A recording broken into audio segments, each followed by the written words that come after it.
Welcome back, softies, for another episode of the Soft Knocks podcast. Welcome to the fucking show. I never know what to think about the episodes. Sometimes know they're going to be good. Like, I didn't think the last one was that bad. It's just the Human Centipede was such a weird movie. Yeah, I mean, it's hard to break it down. Kind of took the wind out of it. Yeah. And that's why there's no holds barred. Like, it's almost a visual movie. Look what Hulk Hogan's wearing the entire movie. The spandex outfits. He has gloves on for some reason. Oh, God. Oh.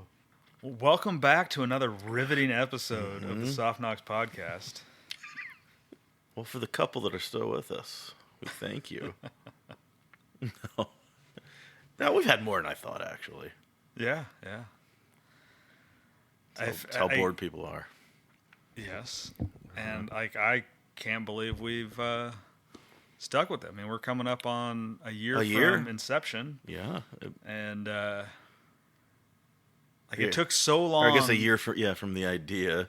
It took so long to like go from the idea to actually recording something. Mm-hmm. I'm like, there's no I couldn't believe you spent money on microphones. That's when I knew you were, wow, he's serious.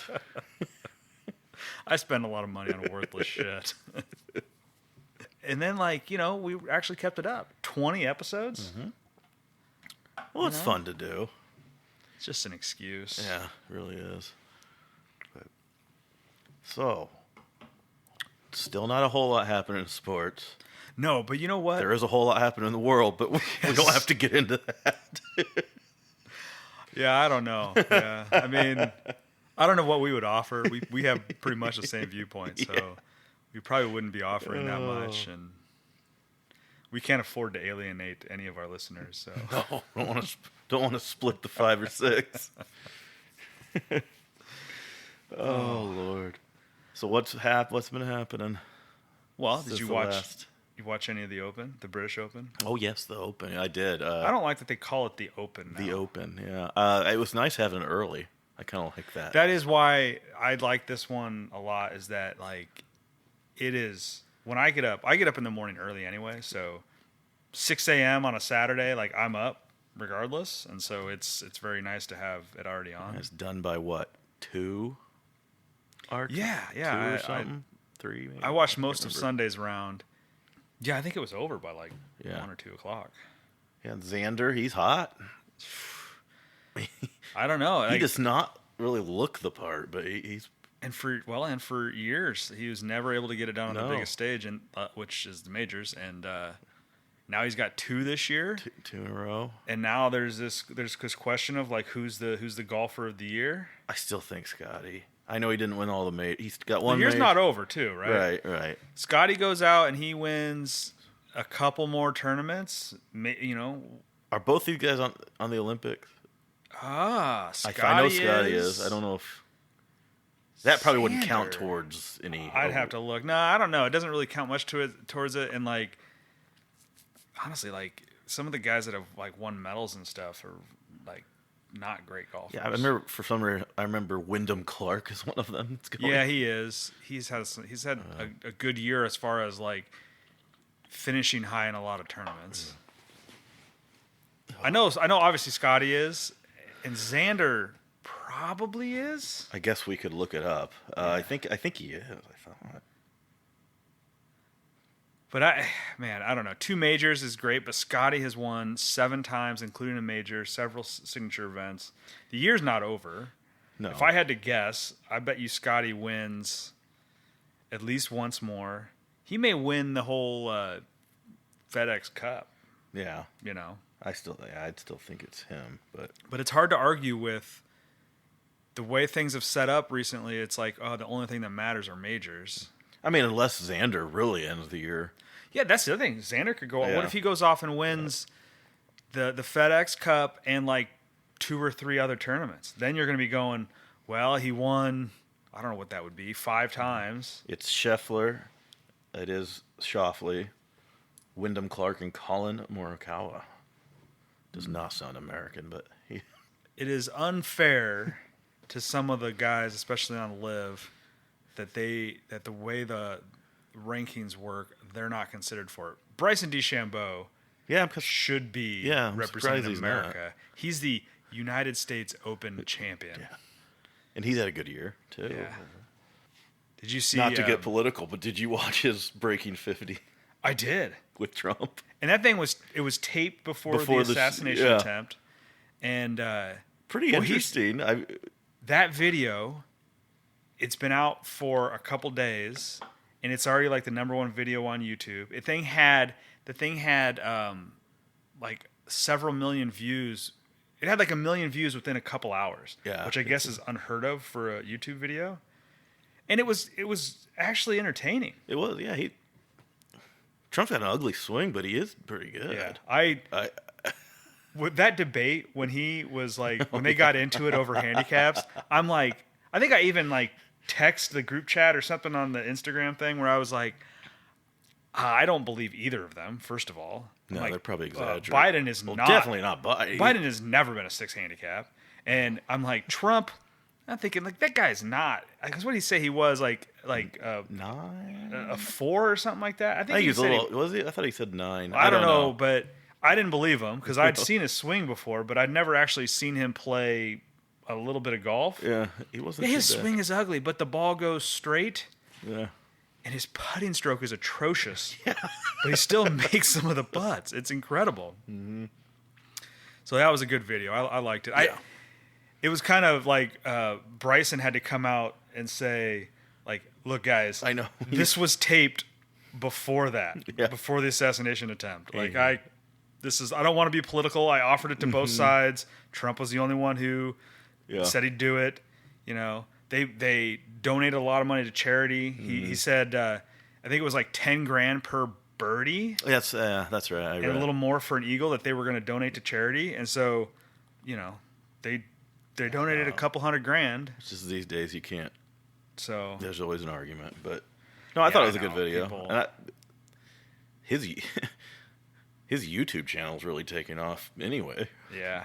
Before that. Yeah. But certainly that like really upped it up. Like the whole YouTube golf scene, there's like a handful of creators or whatever that do really well on there. That's going to bring a whole new audience to it because there's just a ton of people that didn't even know there was such a thing as YouTube golf who are just Trump fans and they heard that he was on there playing golf and they just want to see it. Yeah. So I thought it was great. They didn't talk politics. No. Barely at all. No, not much. I mean, I think he made a Biden joke. He made one point. But other than that, it was just about the golf. They were nerding out on golf. It was one of Trump's courses. What celebrity? Your favorite celebrity you met or something like that? Yeah. It was pretty cool. I thought it was great. Yeah. And then what else is happening? Not a whole lot in the world of sports. We're waiting for the Olympics to kind of. I'm not real pumped for the Olympics. I don't know. I don't know that I've ever gotten really pumped for the Summer Olympics. Yeah. You know? I don't know. Like the track and field stuff. I guess it was kind of cool when like you had some of the guys that do like the 100-meter dash trying to break world records and stuff. That wasn't always a halfway interesting thing. But I guess maybe I'll watch the golf stuff, but it's such a different format, you know? It's hard to say. Well, the basketball I thought was going to be a rollover, but they've had 2 exhibition games where they won by like a point over South Sudan. I didn't even know they played. And Germany almost got them too. Mia and I went out on Saturday night. Oh yeah, we were texting. And we went to Merle's in Waukee. That's where I was too. Well, we went there later. You went there late, yeah. And we were sitting there and we were outdoors, but they have like a little bar that's outdoors. Yeah. And I was sitting there and we were having some appetizing stuff. We were watching like they had the women's Olympic basketball team, Team USA versus the WNBA. Oh, the All-Star team. Yeah, and they got beat by the WNBA. And so you're telling me that's not really Team USA? Yeah, we were kind of laughing about that. It's like, well, maybe they should have invited Caitlin and some of those other folks. I've obviously never watched WNBA. Their break, like their All-Star break, is 4 weeks. That's a long Good time. for them. I mean, they got momentum finally. Now they're off. Is it like that every year, or is it because of Olympic year? Maybe it is just the Olympics. Oh, yeah, I guess it'd have to be because they sent them over there. Yeah. Yeah. But that's quite a break. Yeah, Saturday was I was on a party bus. I can't believe you guys went all the way down to Knoxville. It got a little messy, but I bet. yeah, we started at that Merle's, and then we went to Confluence, which I'd never been. You've never been to Confluence? No, and I like it. Oh, yeah. Confluence is one of my favorite breweries in town. Then we did eat at that Grimaldi's, the new place at what used to be Blue Moon in West Glen. Oh, okay. Yeah. Is it a restaurant? Yeah. Or is it a bar? Both, but I think they're leaning more towards a restaurant. Zach Baldwin is the owner, and so I was very drunk talking to him. Yeah. As per usual. But yeah. No, it was good pizza. I think. Nice. Yeah, it was a good time. And then we went to Knoxville for those races, and that was when things got really bad.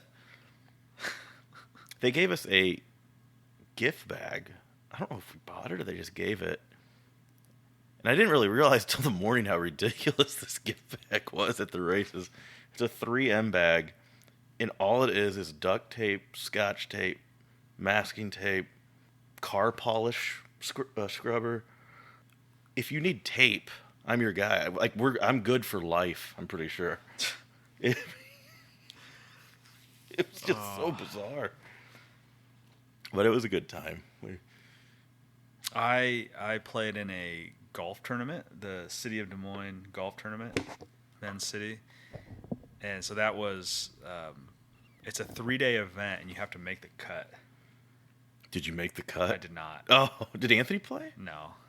He's too good to play in regular golf tournaments. He's got his country club. So it was, you play Friday and Saturday, and then they do a cut Saturday night. So, I wasn't even sure if I was going to go do anything with Mia Saturday night at all, because if I make the cut, I can't just go out and drink, because I'd sleep like shit, and then I'll play like shit the next day. But didn't make the cut, missed it by 3 strokes, so... Well, at least you got a night out. Yeah. No, it was fun. We went to the Regal Beagle. Check that out. That's where we went last. Oh, really? Oh, yeah. Boy, we just missed each other. Just checked just different places, different times, I guess. What'd you think? I like it. I like that it's a full bar instead of trying to be a plant store and a bar. The lady behind the bar that helped us wasn't super, knowledgeable. Because, we were asking, what's on tap or whatever, and, she's just wasn't very adept to be able to help. But wonder if it was probably not the owner then. No, it certainly wasn't an owner. No. She did not have the aura of an owner. But no, it was good. The atmosphere is a lot better than the place it used to be. So well, for those who don't know, it used to be literally a plant shop with a bar in it. Yeah, it was called Pots and Shots. Yeah, and this concept of being I'm gonna be a plant store where I can sell alcohol, but then at night it's a bar, but half the place is closed because it's a plant store. Yeah, it's just bizarre. I never get drunk and want to buy a hydrangea. It was also really flu drinks. Yeah, it was kind of specialty weird drinks you never heard of. Mm-hmm. They were all right drinks, but they were also $15. It's a lot of money for a stupid drink. Yeah, no, this one's a good local bar. And we went to Merle's for some dinner, and then we actually went over to Barntown after that. She wanted dessert, so we went and snagged some dessert. But yeah, Sunday morning was a little rough, but at least I had the golf on to watch, so it was nice. The kids were at Mia's parents overnight, Saturday night, so she went to go pick them up, but they were going to they had this outdoor inflatable water toy thing going. Oh, yeah. So they were going to stay out there for a while, and I'm like, I think I'm just going to watch the British Open and hang out at home. And so I came down here in the basement and just sat in the dark and watched golf till about 2 p.m. It was rather great. Sounds depressing, but I suppose it was. It probably is, especially to an outside observer. Oh, so we're getting closer to fantasy. Yeah, I'm starting to get back into it. It's the end of July here. Once August hits, I'll start really kind of trying to pay attention to stuff. And I know I'm getting eager. Like I know I was texting you about like. Well, the draft order, I think we got to give them a heads up when we're going to do this. We could also like we don't have to do it on the podcast. Like I get like how people would be like they don't they think it's going to be a scam somehow or something. But what when we get 1 and 2? I honestly like I think that I have the bingo game. I think I think we could put the names out, and I think we put the names out in reverse order of standings, right? So whoever was last place, which is I don't know what Jeff, or might have been me because I used GW or was it like regular season? I guess no, whatever ESPN says. Like whenever I go out there right now and I look at last year's standings, it might have been me and my dad. Whatever the reverse order is, you put it in reverse order, and that way all of you put like B1 through 12 in the bingo machine, right? That way. Whoever was last year has a chance to get first overall pick. So then you go ahead and you draft. You run the little bingo thing, and if B4 pops out, then whoever was last place is fourth. Then you go on to the next name, and you go in. If B2 pops out, that's what's next. And you just so on and so forth until all the things are out. Oh, I see. Instead of like assigning a name to each. Yeah. And then. But then we still do the thing where you pick where you get to pick where you draft. So whoever ends up pick B1 can decide that they don't like that and they want to pick third. Yeah. Whatever. We don't have. I'm to fine do it with here, it. Though. You can do it. We can do it draft day too. No matter what we do, there's going to be complaints. So yeah. Well, there always will be because if you do it on draft day. Those assholes aren't all going to show up on time. No. They'll be coming in late, and then they'll be complaining because they didn't. They were late because of traffic or because they were working off fucking Eastern time or something or finishing a golf Pacific. Round. Yeah, they had a golf tournament. Fuck them. But we have the keepers out. We can go through those. We certainly can. Riveting material. We can go through them. And Frankie, I printed them off for you. Oh, you printed good. If you would like to have a visual. I do. Now, notice that this is not in the order that you had on the website. You did it yourself. No. This is the order that I have ranked. Oh my God. I have ranked our league's options in. You had some time. Not a lot of time. Enough time. Pay no attention to my ranking system. Good plus. Maybe. Wow, you even have Michael Gallup who just retired today. Or last night. Oh, I saw that like a week ago. Michael Gallup? Yeah. A week ago? I just saw it like yesterday. But nobody would keep him anyway. But. So we have 12 people in our league, and the rule is that anybody you draft 6th round or after. I love Jeff's. You just have bad. All right. So anybody you draft 6th round or later and keep on your team the whole year, you can keep one of them in the same draft slot the next year. And then if you want to keep them a third year, it takes your first round pick.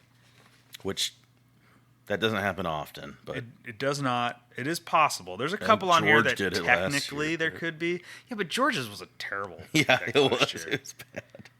Jalen Hurts is picked 12 overall. Like, come on, George. You could have kept somebody else and still gotten Jalen Hurts 12th overall. All right, I think we start up top there with Craig. Yeah, so I went ahead and, like I said, I kind of went through and tried to rank these of like who I thought had the best set of keepers available. Some may not be the absolute best keeper that I would keep, but I thought their options were the best.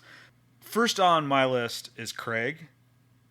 Craig has T.J. Hawkinson in the 6th, DeAndre Swift in the 7th, Nico Collins in the 10th, Raheem Mostert in the 11th. I know who I'd take in a heartbeat there. B. Who? Nico. Yeah? I think the set of options there is great. The set is. I think, like, Raheem Mostert in 11th, like, everybody's kind of high on Achane, but who knows? He had a huge You don't really know. Year, like, he had a huge couple games, and then he got hurt. Mostert had a pretty big year. Mostert had a huge year. His problem was always injury. Last year was his first year. Yeah. But he's pick 11th, and you have a chance to get a running back. 11th round. It could be great. Yeah, 11th round, chance to get a running back, he could be great. But Nico Collins, like, that offense is going to be great this year in Texas. He really came on at the end. Now, that was when Dell went down, I guess. But he was pretty good all year, period. You don't like that they brought in a third guy. They do have Diggs, I guess. Diggs is going to cause problems, so you don't know where... You assume that Nico's going to go to the third spot there, so I don't know. I don't know. But still, 10th round value for a guy that could be a solid top, likely going to be a top 20 wide receiver. Yeah. Hawkinson is like, maybe. You just don't know what the Vikings offense is going to do this year. Yeah. DeAndre Swift, Bears, but I just don't trust them yet. So even as a Bears they still fan, got Herbert still, and yeah. Do they have Foreman, or he left? I guess probably. But I don't know the answer to that. I think he left, but I put next. So that's the four that he has, and I agree. Collins, maybe Mostert. I mean, see how the preseason plays out. You never know. But Hawkinson's good, but in a non-tight end mandatory league, I think you could still get him pretty close to the 6th round. Yeah, and he's coming off pretty major injury, I think. But your dad, he has 3 really good wide receivers here. Yeah, and I part of the reason I put him number 2 here is that Hollywood Brown is playing in Kansas City. Chiefs, yeah. And like there is a real shot that he is just a dominant wide receiver if he stays healthy. They do have that rookie though, who looks pretty good. Xavier Worthy. Oh, yeah. He's really fast, but like how fast does he pick up, the offense and who knows really what he's going to do. But your dad's also got Zay Flowers. So I should say the round. So Hollywood Brown, 7th round pick, Zay Flowers, 8th round pick, and Jackson Smith. Careful with that. Careful with that name. JSN. We'll just go with JSN. And in the 9th. Now, I like all of those. I think Zay Flowers is a stud. I think Zay is the one he would keep. I think that's who I would keep is Zay. But I also think that like Hollywood Brown is a great option as we get through some of this training camp stuff. And I, at first go around, the next one I actually had way further down on the list. but I had to like really give it some thought, and I had to look at his picks, and I had to go look at some rankings because I knew I would catch a lot of shit if I didn't give this one the appropriate attention. Anthony has Drake London, which great. No, it would have been great I'm kidding. So he had him 2 years ago. He kept him from the 6th round. So this year it would cost a 1. Like no one's keeping Drake London in the 1st round.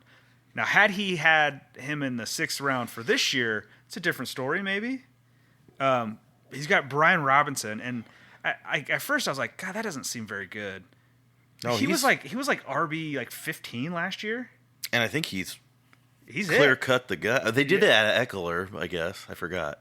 Oh, I guess I didn't realize. But I still think he's the guy. And then Tua's a good quarterback, and that's a good option if you wanted to at 12. So, but I think the thing there is obviously is Robinson at 8. I think that's a good setup there. Now, the next 2 are Asher and David, and these are solely based off of the running back options they have at a mid-round pick. So Asher has Isaiah Pacheco at pick 6, round 6. Which, if he's the guy for Kansas City, like you expect that to be a very fruitful position.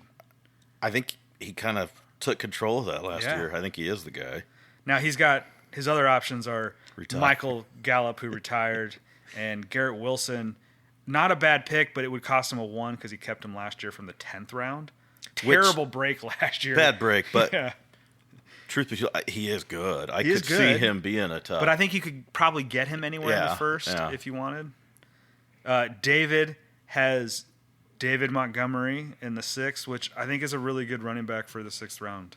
You just worry if Gibbs will take more this year. Yeah, I kind of assume he probably will, but like it's still a good option. But then he's got Dalton Kincaid in the 13th round, which... Here's some breaking news. David already said Dalton Kincaid. Oh, really? I mean, it's a good option. Like, well, and they don't have any. They lost a couple of their receivers. Yeah, they've got it's tough to. He's a tight end, and you still got Knox there, and so it's like I don't know, but 13th round, you really can't. I think go he's wrong. a pretty good option. Yeah. Then the next two individuals had the most options, which meant they kept these. Make any moves? They kept their entire roster pretty much all year. Both Cody and my dad have 6 options as keepers, so they had they kept half their team together all year. More than half. I don't know how many people were on the team normally. Cody's got Kyle Pitts in the 6th round, Antonio Gibson in the 7th round, Olave, which would be a first. Because he kept him last year. Yeah. Dak Prescott in the 9th round, Tyler Algier in the 11th round, and Rashee Rice in the 13th round. Now, I could tell you who Cody's going to keep. Well, yeah, Rashee Rice. Yeah, he's a KC guy. And it probably is the right pick. I think it's the right pick. Assuming he doesn't get some 6 or 7 game suspension for street racing and causing an accident and then leaving the scene. He's lucky he didn't kill anybody. I know everyone shits on Dak, but that's not bad value. I hope that I'm the 9th round. I have some options, I think, in another league with Kyle Pitts. I hope they decide to use him very well in Atlanta.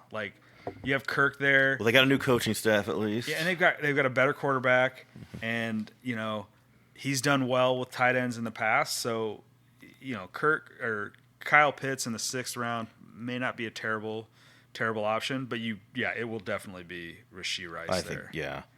Now, my dad has a lot of options here, and they're all kind of just I know who your great. dad's gonna keep. Yes, Let's be real. So he's got Javonte Williams in the 6th round as an option, which I think 2 years out from an ACL, I bet he has a better year this year than he did last year. He wasn't terrible last year. New coaching staff. I mean, I think it's tough to take him in the 6th round, knowing that he's not he's going to take a hit. I don't know what round he goes. Maybe 2nd, maybe 3rd round this year. So you're getting some value, but not a ton. He's got Brandon Cooks 7th round now. Adam Thielen 9th round. Might be. I mean, no one expected Thielen to do what he did last year. But another year older. He's got, and this is his guy. This is the guy. Brock Purdy in the 11th round. Now, he thought he picked him in the 6th or 7th round. So I was surprised to see 11 here. But should I double check this? Probably. I might. Brock Purdy in the 11th round. I could have had a typo. That is who he will take. No questions asked. The kicker. His other options, he's kicker and D. He's not gonna. Harrison Butker and Cowboys D. So Harrison Butker in the 12th and Cowboys D in the 14th. Cowboys was his keeper last year, so he could keep him, but it'd be a 1st round pick. That actually worked out for him last year. They scored quite a bit. Yeah. Yep. Then GW. I don't know. It's an okay set here. He's got Jahan Dotson in the 6th round. He's going to keep Tucker, I bet. Justin Tucker in the 11th round. Who takes a kicker in the 11th round? Chuba Hubbard in the 14th round. And, that's the only... That's the one, I think, if he wants to do it. The problem is that team is terrible. I know, but he did way better than Miles Sanders last year. Yeah, but, they're going to give Miles Sanders another shot because they paid him a crap load of money. And then they have some rookie that they drafted who, as the season goes, you just don't know. I don't know. I just don't really want anybody from the Panthers. No, they're. But Jahan Dotson, God, you don't want to spend a 6th round necessarily on him. It could work out, but that's kind of a risk. I don't know if. So depends on that new quarterback. All right. So the next person on here is me. You're gonna keep him. I don't know. Jordan Addison. Through part of the season last year, I thought it was a no-brainer. I'm not thrilled with their QB room right now. But the value, I don't know, 7th round. Yeah, I mean, I'm getting value, so I might as well take them. It's I don't have any other option. So I've got Jordan Addison in the 7th round, or I've got Kenneth Walker that I could take in the 1st round, which isn't happening. So probably taking Jordan Addison, and I don't know. It's all right. I don't feel great about it, but whatever. Then I have you This because is so sad. your only keeper option is Jalen Warren. I am going to keep him. Yeah, I think you should. Yeah. He'll get drafted before the 11th round, so you might as well. But what was so sick is I could Kyron Williams 13th round. Yes, that's the sickest part about this. You should be last on this list. I should because of that. You could have had Kyron Williams, who's likely going to be a first round Or even draft pick. Pittman. That one doesn't hurt me as much. But the Williams one. Well, what round did you draft him in last year? Williams? Yeah. 13? 13. First round running back in the 13th round. That's how seasons are won. I could have got, if I got number one pick, I could have like McCaffrey and Kyron Williams. Yeah. Or you could have like had pick 12 and gone like Yeah. stud wide receiver, and had Kyron Williams all the way back in the 13th. I'm going to so reach for Kyron Williams this year just because and he'll probably just be like a one-hit wonder. Be a total dud. Yeah. Blows his Achilles and his ACL out on week 1. Or it's just like that was a complete fluke and he's really not that good. He just got so much volume. Like, McVay just like finds a new guy and just sticks him in there. That'd be my totally luck. Happen. Next on the list is John. He just, I don't know. I didn't think any of these options were that great. No. He's got Dallas Goedert in the 8th round. He's got Jacoby Myers in the 9th round. KJ Osborne in the 12th. Geno Smith in the 14th. I'd throw them all back. Probably. I think the only one I would even consider maybe is Geno. I'd consider Myers, but They've just been such a terrible passing offense. I know. They got Gardner Minshew now. Is that who they got? Who do they have? Is it Gardner and Brissett? Oh, AOC, right? What's his name? Not the big tittied politician. Aiden O'Connell. Right? Don't they still have him? Oh, yes. Yeah. Las Vegas. They might have Brissett. I don't know where No. Brissett is. Brissett's in New England. Okay, yeah, that's... And then last, and he doesn't even listen anymore because whatever, but last, and I really don't think it's that big of a question mark here. Last for me is Jeff. Dobbs I'd think about at the 11th round. I don't know. Romeo Dobbs. Maybe. Where the hell's Gabe Davis now? Jacksonville? Who knows? I think Gabe Davis in the 6th round. Ramondre Stevenson would, it was a keeper last year for him, so it would cost him a 1. That's why that's a terrible option. There's no way. Tank Bigsby was like, he was the preseason hype last year. Yeah, preseason hype, like good thought, pick, round 9, but Etienne's it's got trash. that Romeo Dobbs, I guess, like that's probably good value. I mean, it's Maybe. the 11th round. He's probably like a 6th or 7th rounder this year. Yeah. The problem is that if you take him in the 11th and he is a stud, then next year he's a 1. But if you just throw him back and you take him in the 6th or 7th or whatever he goes, then you could keep him for the year after. Yeah. That's what you got to weigh. I think he had some other good options that he had to get rid of. Tank Dell. Oh yeah. He tried to pull one on me. He tried to pull one on the league, and he had Tank Dell. He dropped him for I don't know how long enough. It doesn't matter. It doesn't matter. That's the rule. Yeah. And he knew it too. He was just trying to get one on me. But that's the list. I don't know on this who I think my out of all of this, like who's your favorite player? Period. Player that's going to be like keeper value that's on this list. Oh boy, they're all kind of. I would have to go with. I kind of like Zay Flowers. I think he's gonna have a huge year. There isn't one on here that I feel like is like just an absolute lock. I think Pacheco will be pretty good. Pacheco will be a good one. I don't disagree with you on Zay Flowers. I think your dad has 3 pretty good options. He does that. JSN, like he didn't really come out to do much, and he's got 2 guys in front of him that are just so good. Yeah. Brown's too much of a. I don't know. I think he'll go Zay. I'd be shocked if he did. If the league doesn't like drop the hammer on Rashee Rice, that could be. Yeah, that's the other one. Like if he only gets like 1 game, will he get any? Wouldn't they? Are they even looking into it? I don't know. If he doesn't get any games, that's a great one. Mm-hmm. Because you're basically that's a throwaway pick. It's round 13. No one cares.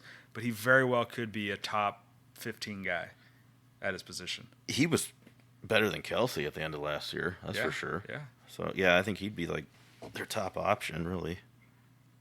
And who knows? I mean, you know, Jaylen Warren, like, he's not like my favorite pick on here. But I think they're going to use him more. If Najee goes down, or they just want to move on from Najee. Well, even then, like it's PPR, so he's the passing down back too, and I think he's the better back. He's the way better back. So I don't know. No, I don't mind it. It's just sick because of what I had, but yeah, whatever. I really do like. I think Zay Flowers is a great option on here. I think Rashee Rice is probably it though.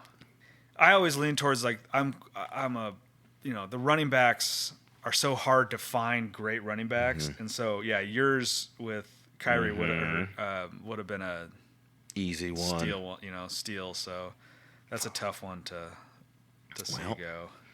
Don't worry, I'll get him in the. You're gonna get him. Get him anyway. Third overall.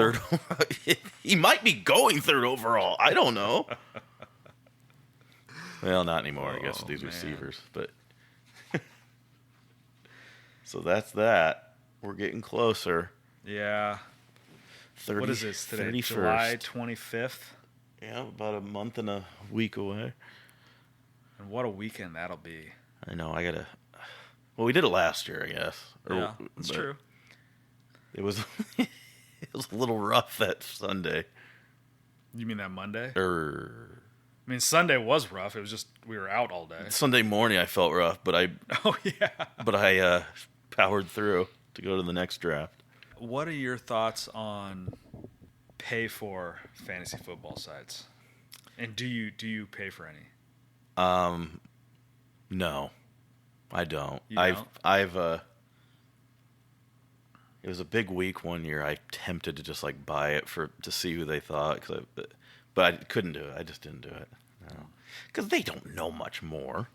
They don't. I mean, they go to those deep stats. Like for me, anything I do. I can't believe that. I do pay for Matthew Berry sites. I used to. For me, it's like convenience. So many of these sites, like they have, you can import your leagues and their settings, and so like the rankings are based off of your league setup. Back when Matthew Berry was at ESPN, he had a package deal where you paid so much, and like it included like 6 sites and ESPN Plus for a year. Yeah. And the ESPN Plus for a year made it a no-brainer because, you know, half of Iowa State's games, whether it be football or basketball, end up on that stupid ESPN Plus Big 12 network. But he left ESPN, so that ESPN Plus part of it isn't a thing anymore. So they probably got. Don't they just have like Field Yates now? Like no, that was always a Matthew Berry thing. Okay. He still has the same package deal, but now that he's at NBC, it includes a year of Peacock, which isn't as great. And I already have Peacock, and it's pretty cheap anyway, right? Yeah, it's Peacock. like $20 a year. Yeah, as compared to ESPN's $100 a year these days. I just look at the free stuff, the free advice, guys. But I don't know, and even I honestly, it really does come down to just the convenience factor. Like I went away from Matthew Berry's stuff, and I've done a few different things, and it is nice to like just pull up a thing and say, oh yeah, we're just going to go to this league, and it's like, all right, here's the guys that are available, or here's whatever and what they think. You're right though, like most of it's all the same. Just knowing how we make fun of you for being cheap, it's just funny that you buy this. Hell, it worked out for you last year, I guess. Yeah. I probably should just go with the same thing this year. How much is it? The thing last year was like, I think like $35 for the season. Oh, for the whole season? Yeah, it's not terrible. Fuck, maybe I will do it. The one I used before that, I really liked their in-season setup, because like it would pull in like the guys who are available on waivers from your league. Like it would pull in the data from ESPN and say like, here's who's here. It would say like, all right, here's who we, like recommend. What they think, and like they would give like. Do they give you like what you spend money on? Yeah, fake money. I mean, whatever amounts, and they do it in like a percentage, and it was pretty. It was all pretty good, and they all come with. Most of them come with like the draft day software. Yeah. But that also is like that's hit or miss because, like when we go down to like on the Sunday of our draft weekend, and we have to go downtown for 2 drafts. Mm-hmm. Like the software, it's much better to have on paper than it is to have carry a laptop. Yeah, I'm an old school paper day, guy. I don't trust myself drinking and bringing a laptop. Yeah. Remember that year you left it somewhere? Didn't you like? Oh yeah, yeah. At we were at some haunt called Genie's Bottle. You left it, I think. We were. I can't believe it. The place is right off of like Merle Hay and the interstate. Yeah. Some like terrible bar. We knew the bartender. But yes, I pay for fantasy football advice, and I will continue to do so. Sounds like you're like an AA meeting. I pay for fantasy football. My name's Jason, and I'm a big fucking loser.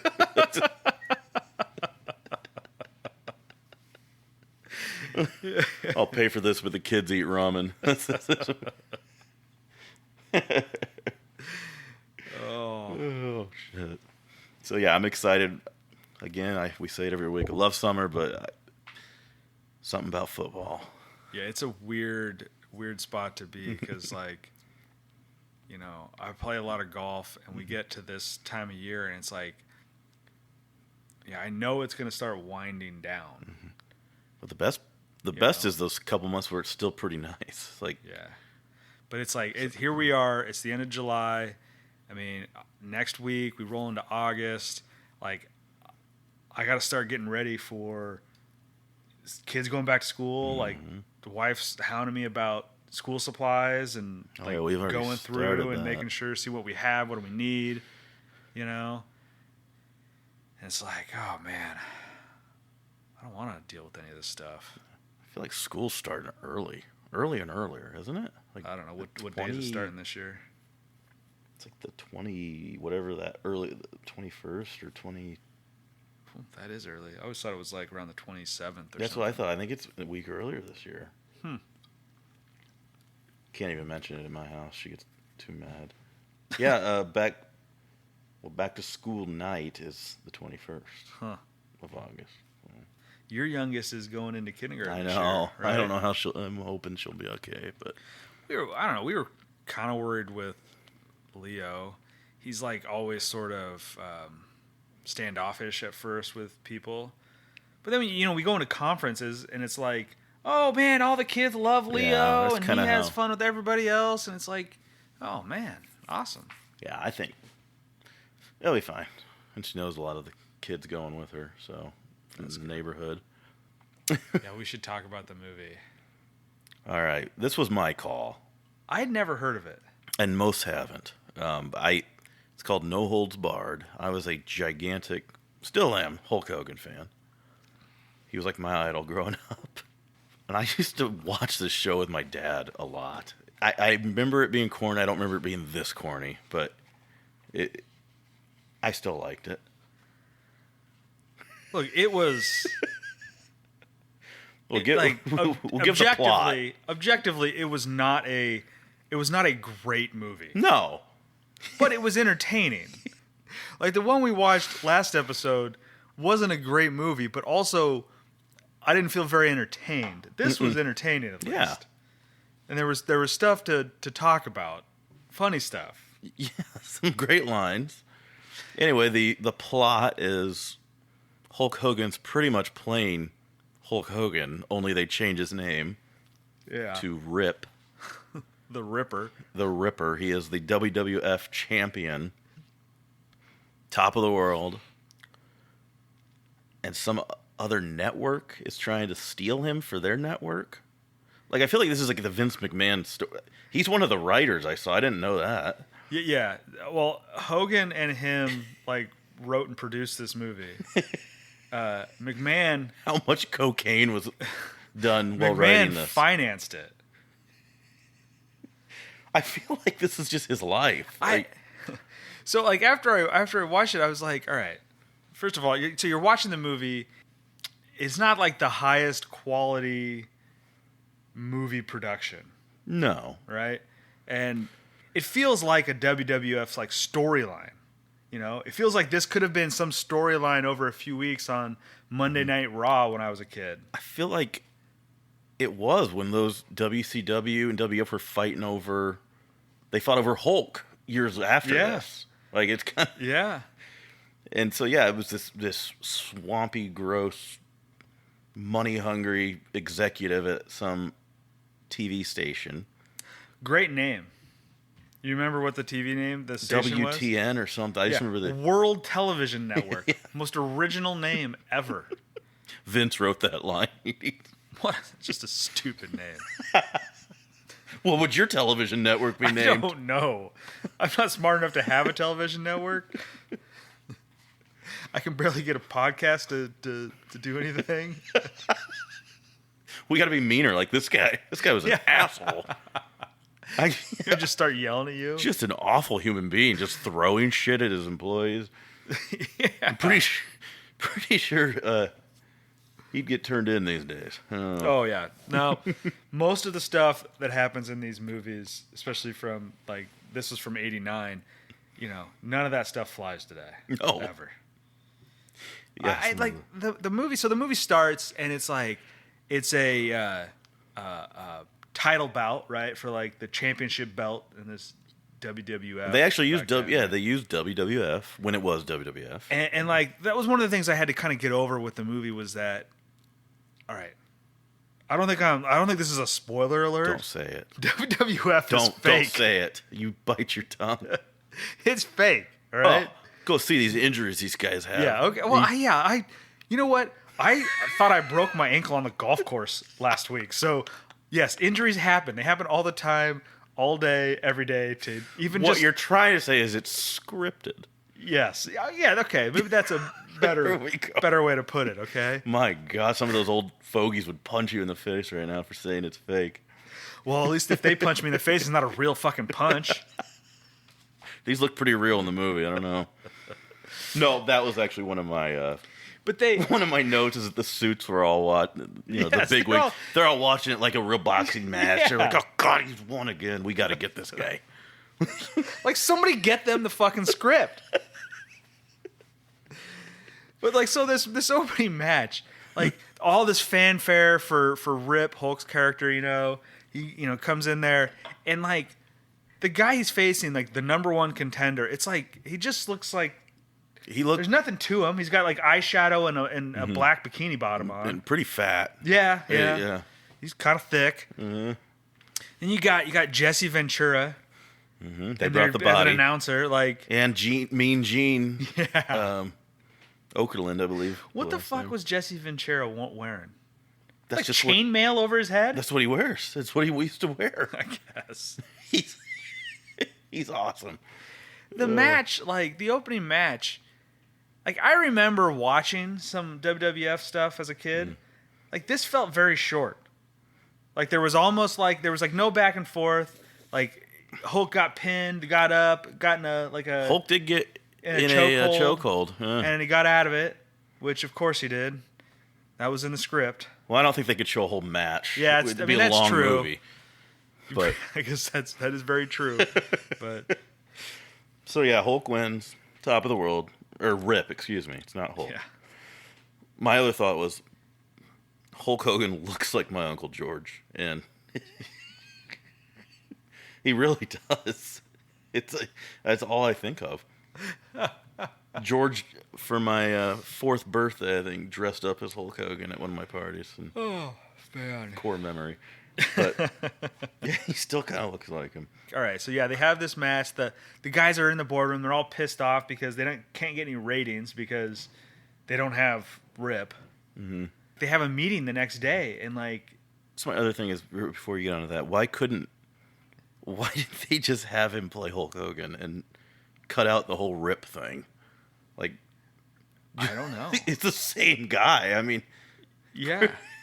It was. I mean, throughout the movie. I mean, there's no like copyright or anything because WWF wrote it. And throughout the movie, I mean, Rip, Hulk Hogan, Like, he just wore what he wears Only a different color. every day out in the street. Just like, that's just how he dresses all the time. Yeah, he switched. I mean, the you see him in colors. interviews now, and he still wears like he'll be in an interview and he'll have like a black outfit on with a black. Did you see him at the RNC? He wore exactly Yeah. what he. Yeah. He had a freaking bandana and Yes. ripped his shirt off. Yeah. That is a good point. Like, I don't know why. I guess they wanted to make it feel A new more like character, a movie and not I just guess. a made-for-TV WWF special. I need you to wear his outfit to your work one day. I'd get fired. Tight spandex. Actually, they couldn't fire me. I'd have to say it was some sort of religious thing. But they let me do it. Bandana, fingerless gloves, boots. I mean, if you saw that thing walking down the street, and nobody bats an eye. Just I know, that is like the crazy thing is that like it's one thing to wear it like when you're in the ring. you're in the ring or whatever, but the next thing you know is like he's just everywhere and that's just the kind of stuff he's wearing. Like no, sorry. No. But go ahead. They schedule a meeting, I guess, right? Well, it's just like it's like the typical like angry boardroom. Like he's in there, the CEO guy is like yelling at the people and like trying to make them cry and Firing looking for them on the spot. ideas. Yeah. None of them have any ideas. I'm like taking notes while I'm watching this stuff, and it's like these guys, the executives, the air quote executive guys in their suits, like throughout the entire movie, like I just want to be like, God, these guys are fucking stupid. Is this how people really acted back then? It wouldn't have surprised me that a bunch of kiss asses and one mean guy. I don't know. It's like too much. Like they get all up in arms about ratings. They can't figure out how to get ratings, and they need like Rip. But what I don't understand is that like Why do you? like it's just one guy on like a ring. So like what are they gonna do? Bring him there and just like do wrestling on their own network? It's not like they had competing wrestling. I think they wanted to start a federation. Okay. I think. Try to keep up, Jason. Well, it's pretty difficult. But I did think it was great when they like limo him over to the place the next day. So, yeah, why did he take the meeting first of all? Because he just went in and said no. He didn't even listen to their offer. Yeah, that's a good point. The guy why gave him a even come? blank check to name his price. He shoves it down his throat. Literally, he's so full of virtue that he will not be bribed. And I guess the actor who played that executive, I've seen him in something before. he's played that role in other stuff. Yeah, he's always an asshole. Like the asshole boss guy. I guess like he didn't like the movie when he was done. Like he wants it like taken off his IMDb page. And like no. he also like not a fan of the fact that Hulk actually shoved that check down his throat. You gotta make it look realistic. What's he gonna do? Go tell Hulk that. They do fight him? Rip his shirt off and fight him? Those tore 24-inch pythons. What are you gonna say to him? Jesus. After the check thing, though, this just made me laugh. The boss's backup plan was to take Hogan or Rip to an underground parking ramp and have him killed. Pretty much was his backup plan. Yeah. Then comes one of the most like outrageous action sequences in the history of film. They kidnap Hulk Hogan in the back of a limo. Mm-hmm. And then Hulk Hogan realizes what's going on because he sees some turns being missed. And then he starts going berserk in the back of this limo. It's like a gorilla in the back of the limo, yeah. And they lead you to believe that like him like kicking the doors of the limo from the inside like causes the driver to lose control of the limo. Like he's got to swerve because he's kicking it so hard that it's knocking the back end out, which is absolutely ridiculous. I don't know, have you driven with kids? And then he's kicking the limo from inside and it's somehow like making dents pop on the outside of the door. That's how strong he is. Huh. Do they not know how a door frame works? Do they think it is just some little piece of thin sheet metal? No car door can be built to stop a rip. I guess. I don't think. And then to like top it all off, the absolute like the pinnacle of this is they get to the garage where they're supposedly going to beat up Rip. Mm-hmm. and he somehow No, I think they were trying to kill him with the weapons they brought. Whatever. He's in this limo, and he just like bursts through the fucking roof, through the sunroof. It was like when Michael Jackson came on the stage. It's like he jumped like 8 feet out of the limo, growling the whole time. Yes, and that is a good point. What's with the growl? He growls a lot. He does that a lot in the movie.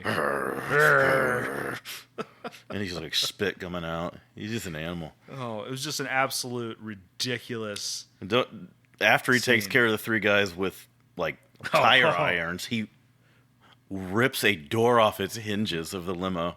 Yeah. And makes the driver shit himself. Literally. What's that smell? Dookie. Here we have another action star making someone shit their pants on film. Just like in The Substitute. Yes. These themes run from movie to movie. Just copy each other's work.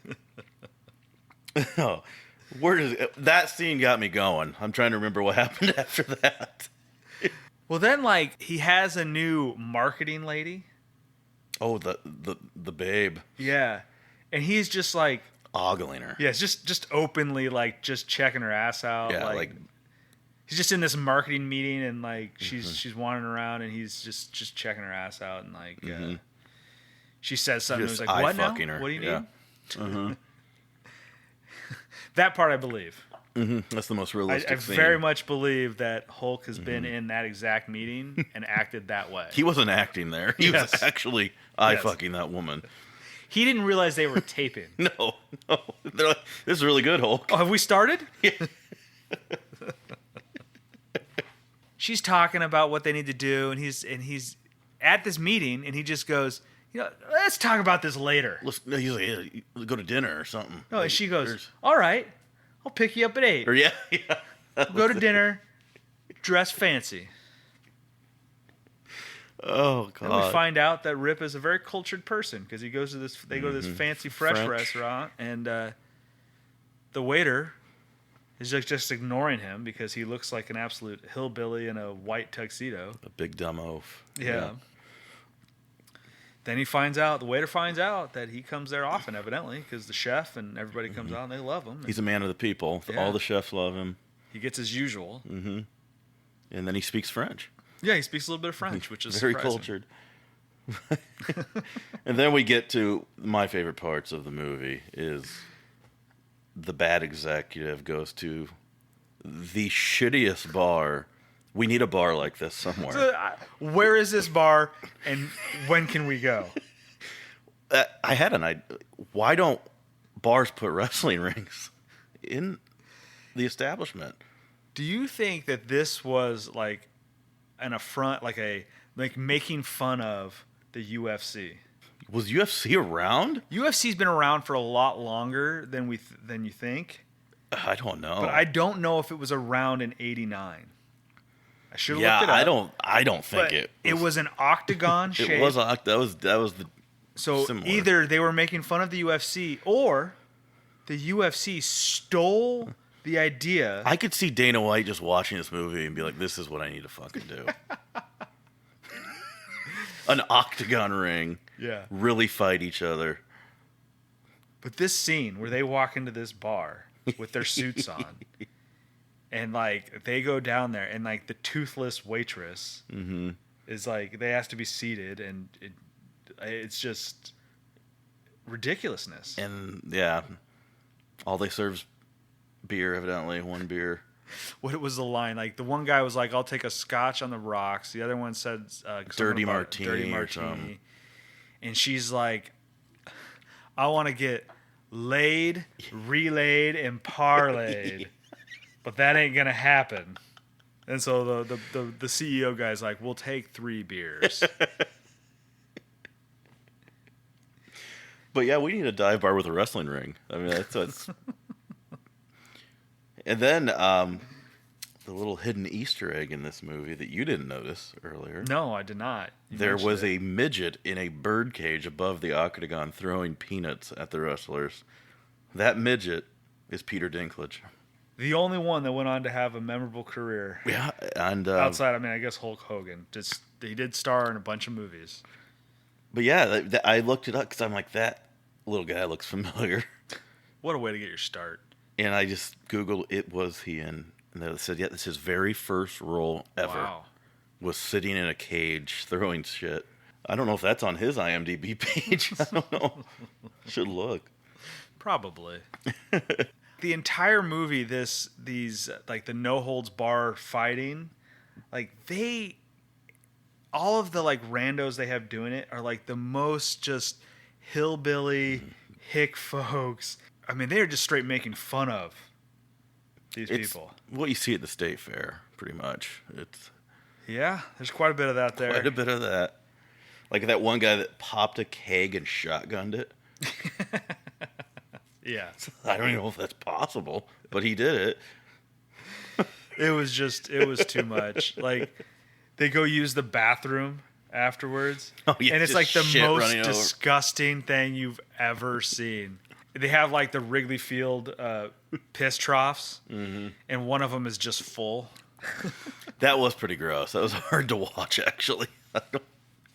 Rough scene there. Oh. Not a bathroom you'd want to have to go to, No. really. But yeah, so these randoms just start fighting, and I was just thinking, like, I would watch this if this was a bar. I would go and watch these hillbillies Yeah. beat the fuck out of each other. I'm gonna look it up here in a little while, but I'm now fairly certain that they were making fun of the UFC. Maybe it was just coming out, and this was like WWF saying like these hillbillies, these hicks. Yeah, you can't match what we do. Yeah. Oh. Well, then we get the main bad guy entering. A large man.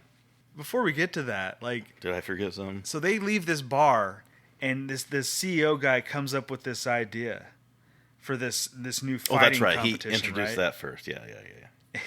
That's right. And what's the name of it? Tough guys. Yeah. The tough guy contest. Something like that. Yeah.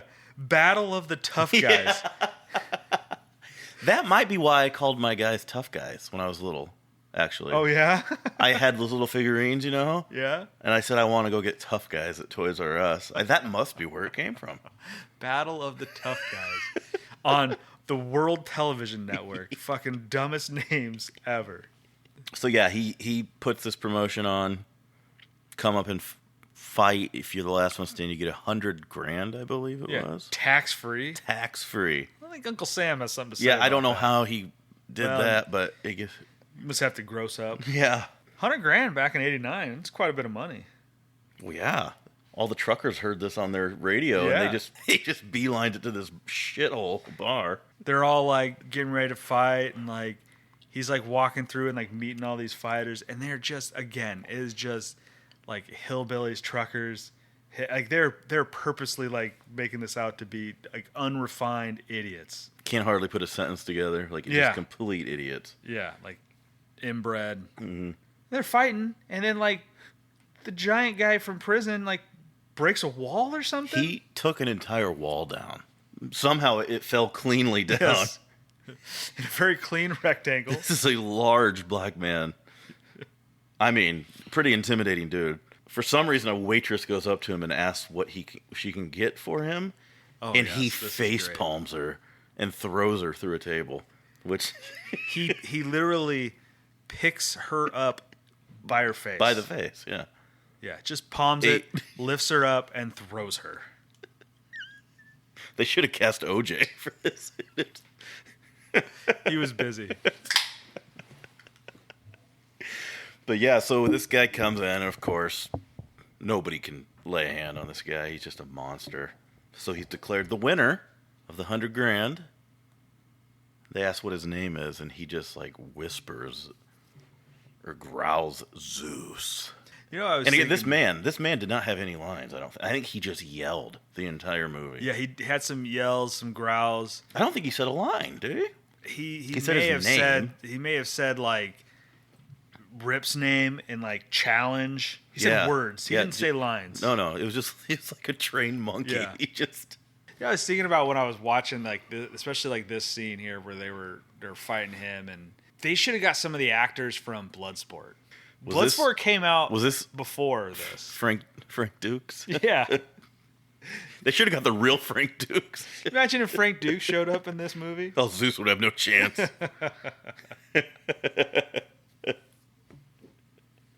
That might be on his Wikipedia that he beat Zeus. Now that we're learning more about Frank Dukes. But yeah, that was, I thought, the best scene is just seeing Zeus. Because I remember as a kid, that was kind of scary. That dude was huge. And just nobody could beat him up. So then we get to Rip is at a local diner with this lady. This is another ridiculous scene. See, this is the problem with these movies that I feel like the audience needs to be watching this as we're talking about it because you got to see it. It's just you really should. But like the thing is like this is one of these movies that like it really comes off as like not even a B movie but a C movie. Just like the production value is really low. Yes. And all right, rightfully so because it was produced by McMahon and Hulk Hogan. So granted, like it's.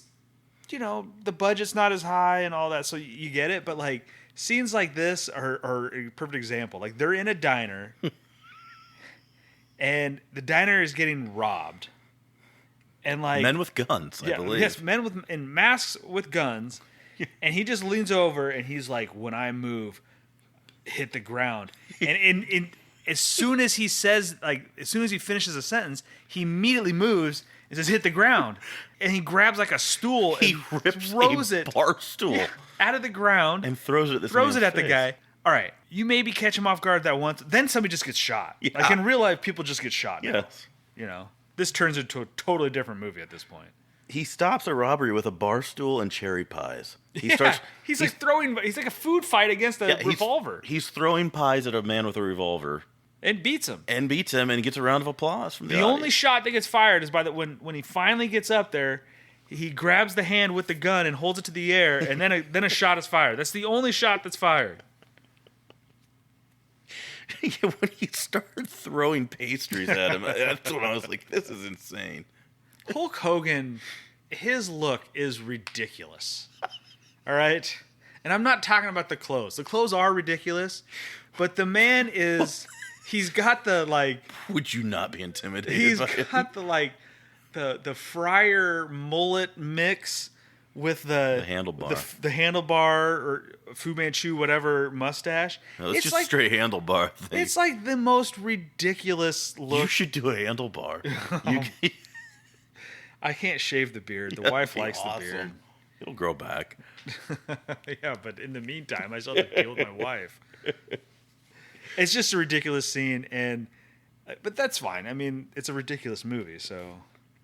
And then I feel like we get some dead time after that. I feel like they were trying to stretch this movie out, and they didn't need to. Yeah, they have a hotel scene where they only have one room, and so Rip and this marketing lady, who he's into and who she is starting to get into him, like have to share a room instead of like. Him giving her the bed or whatever, they somehow affix a sheet perfectly separating the bed. Somehow closed, like a clothesline. Yeah. And it's comical because this bed looks like a full-size bed, but Hulk Hogan is a large man. Yes. Like, there's no way this is going to work out.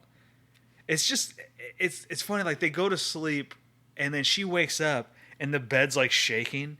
I thought he was masturbating. Yes. I mean, I think that's what they want you to think. Have to. That's what they have to be like putting out there. It's like the most ridiculous thing. She looks over and he's got his feet up on the bed. He's doing decline push-ups from the floor, and grunting as he's doing it. And he's still oiled up. Like his skin is always oiled. He just secretes olive oil. And legs look like hot dogs. Like they're so tanned. And even his pajamas look like a wrestling outfit. That man has never worn anything but like spandex and short bottoms. Shorts, really short shorts. Yes. Jesus. Anyway, he lays down on the bed breaks, and they get into an argument because she thinks he's coming on to her. Yeah. And so he goes and sleeps in the lobby, and he delivers a great line that really is a terrible line. He says, "The couch in the lobby has a better sense of humor than you do." And just left. stupid. But, so then we'll wrap up through the like I said, it was a dead period, but this battle of the tough guys is like a weekly thing now. I think. Yeah, on this yeah, they got to keep having challengers. And for some reason, they choose a boiler room. It has like live fires in the background going off. I think it's the same set as the prison fight Tango and Cash. Tango and I Cash. think it is. I really do. I was thinking. Yeah. Just like random sparks going off in the background. Yeah. I don't What know the fuck? where they're coming from. But anyway, Zeus is just plowing through everyone. Yeah. No competition. Rip's brother and his friend are at one of these fights. Just to check out the competition. Yeah. I don't remember exactly how it happened, but the CEO figures out that this is Rip's brother, and Zeus like beats the shit out of him, paralyzes him pretty much. But like the fight didn't look like. How did he paralyze him? It didn't look like it was that bad. Just like an ass kicking. Did you see the rehab this man had to go Yeah, through? like they had him dunked in water to bathe him and from a stretcher. Like they're filling his body with the stuff that's in Wolverine. They're. But yeah, so like his brother's in a wheelchair now in a neck brace, and it's a little something else. And but that's that was the turning point. That's the turning point. That's what gets, because they had made an offer to Rip at one point, like, here, come fight, and he because like he Rip wanted to, but Rip was he was like coaching kids wrestling in a field, and they rolled up in all a for chopper. charity. Yeah, all for charity. All-American big hero. on charity. And of course, like the CEO and Zeus roll up in a chopper, and they put this thing down, and they like flex on him. They say like, yeah, you want to fight him, and he's like, no. Well, I guess Zeus is the world champion. Yeah. But yeah, so then his brother gets beat up, and like that changes everything, and he goes to Zeus's gym to try and find him, and they just have cameras there because they know he's coming. And he just rips the place apart and throws a barbell through the camera lens. Yes, perfect aim. It's a 1 in a really million. Impressive. It's a 1 in a million shot. Really unnecessary. No, I mean, the whole movie was unnecessary. So why not throw that in there? Yeah. Oh, but then we get to the big finale. He agrees to the fight, and it's in this fancy arena, I guess. Yeah, it's in a big arena. I don't want to just drag this on, but like I forgot they kidnapped that broad. Yeah. As everybody's getting off the elevator, his brother's friend, event. and whatever, everybody gets off, and then she gets off last, and they're like, there's just two guys like, oh no, get back on the elevator, and they kidnap her. Yeah, just pushes her back in. They kidnap her for the reason of pretty much telling Hulk or Rip to take a dive, I believe, after 10 minutes. Yeah, like make it look good for 10 minutes, but then take a dive. But Zeus is going to win. Yeah. And so he's like, he calls his manager or whatever. He's like, you got 10 minutes to find her. Yeah. It's like this. So were they going to execute this lady? I don't know. Anyway, the fight does start, and Rip's getting his butt kicked pretty good. I don't want to bore any more than we already are with the details. The lady escapes somehow. Yeah. He sees her ringside, and that gives him his energy. He starts growling and spitting, and then he takes control of the match, and I believe he throws Zeus off the top balcony through the octagon. That creates an exact perfect circle hole in the ring. It just deflated. I mean, the special effects in this movie, phenomenal. And we don't know. It might have killed Zeus. Nobody really says. Know. That's pretty much how it ends. The bigwig CEO asshole did, I think, die by getting electrocuted in the asshole at the end. Oh yes. I didn't write it down, but when I was watching this movie last night, I was like, okay, all right, maybe second best death scene. Well, yeah, he was losing his shit because his boy Zeus was getting his ass kicked, and he started just like throwing TVs and I don't know what's in the studio room Shocked there. In the asshole to death. I don't even know if Rip pushed him or not. Yes, I don't know, something like that. Backed up into it. Yeah, electrocuted in the asshole, and I think he died, and the crowd just started cheering. What a way to go! And that was pretty much it. Look, would I recommend it? Yes. If you are a wrestling fan, if you're like WWF, WWE, if like you're into that, watch it. Mm-hmm. It's worth it because it really is. It's just a more exaggerated storyline from wrestling. Yeah, that's really all it is. A little over the top, but that's fine. A little. If you're not a fan of wrestling, but you are a fan of like killing an hour and 40 minutes of get a few laughs. Like terrible action, then watch it. Like it's good. Like I'm glad I watched it. I didn't feel like I completely wasted the entire time. Yeah, last time I watched it had to be about 10 years ago. It was with Brad, and we were drunk. Really? Yeah. I used to watch it as a kid all the time. I did. I was completely surprised that I'd never seen it. I'd never even heard of it. Didn't have much marketing behind it, I don't believe it or not. So there wasn't a ton of extra information on the movie. No. I already touched on some of it. You know, Vince McMahon and Hulk Hogan kind of co-wrote, produced. Vince McMahon financed it. There's a long-running like joke or story or whatever that Hulk told Vince, if it loses money, you know, you can have my salary back. From what the like Wikipedia and stuff says, like Vince pretty much broke even on it. Like the budget was, I don't know, like $6 million or something. It made like 16 at the box office in total. That's more than I would have guessed, actually. But like after like distribution fees and some other stuff, they figured this thing was in theaters. Yeah, it actually opened up number 2 behind one of the not Raiders of the Lost Indiana Ark. Indiana Jones movies. I don't know if it was Raiders of the Lost Yeah. Ark, but it was one of the Indiana Jones movies. Now who knows how many other? Maybe there's only 2 movies out, so second wasn't that. Still better than I would have Yeah, guessed. like it made like $16 or $18 million in tickets.